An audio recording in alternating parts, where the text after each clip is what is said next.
Azad Samaj party के मुखिया चंद्रशेखर आजाद ने बोला कि पंजाब के जिला जालंधर में फिलौर उपमंडलीय स्थित नागल गांव में भारतीय संविधान के निर्माता, आधुनिक भारत के शिल्पकार, शोषित, वंचित और महिलाओं के मुक्तिदाता, ज्ञान के प्रतीक विश्व रत्न बाबा साहब डॉक्टर अम्बेडकर जी की प्रतिमा के साथ पन्नू द्वारा की गई छेड़खानी के दावे की घटना न केवल शर्मसार है, बल्कि यह भारत के लोकतांत्रिक मूल्य और बहुजन समाज के सीधा हमला है।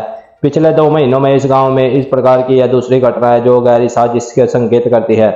यह नहीं, पन्नू ने खुलेआम 6 जून को पंजाब, हरियाणा, हिमाचल प्रदेश और अन्य स्थानों पर बाबा साहब की अन्य प्रतिमाओं को नुकसान पहुंचाने की धमकी भी दी है।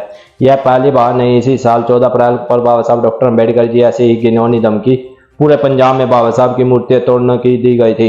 यह कृत्य केवल मूर्ति पर नहीं, हमारी आस्था और सीमिता और संविधान पर हमला है। मैं प्रधानमंत्री नरेंद्र मोदी और पंजाब के मुख्यमंत्री भगवंत मान से मांग करता हूं कि पंजाब सरकार क्यों खामोश है? क्या भगवंत मान सरकार आगे नतमस्तक है? केंद्र सरकार जो रोज राष्ट्रवाद की बातें करती है, इसी खुले छूट क्यों है? जब किसी और विचारधारा की मूर्तियों को नुकसान पहुंचाने की बात करती है, तुरंत एक्शन लिया जाता है, लेकिन बाबा साहब के मामले में सरकारें मौन क्यों जाती है? मैं माई गवर्नमेंट इंडिया और गवर्नमेंट ऑफ पंजाब से मांग करता हूं, फिलौर की घटना के दोषियों को अलविंत गिरफ्तार किया जाए। धमकी देने वालों को खिलाफ केंद्र सरकार तुरंत कार्रवाई करे। पंजाब, हरियाणा, हिमाचल प्रदेश और अन्य स्थानों पर बाबा साहब की प्रतिमाओं की सुरक्षा सुनिश्चित की जाए। अगर 6 जून को पंजाब, हरियाणा, हिमाचल प्रदेश और अन्य स्थानों पर बाबा साहब की किसी भी प्रतिमा को नुकसान पहुंचता है तो पूरा बहुजन समाज सड़कों पर उतरकर आर पार की लड़ाई करने के लिए मजबूर होगा। बाबा साहब का अपमान, देश का अपमान, इसे किसी भी हाल में बर्दाश्त नहीं किया जाता। जय भीम, जय भारत। तो आप देख पा रहे चंद्रशेखर आजाद ने दिखाई देशवासियों को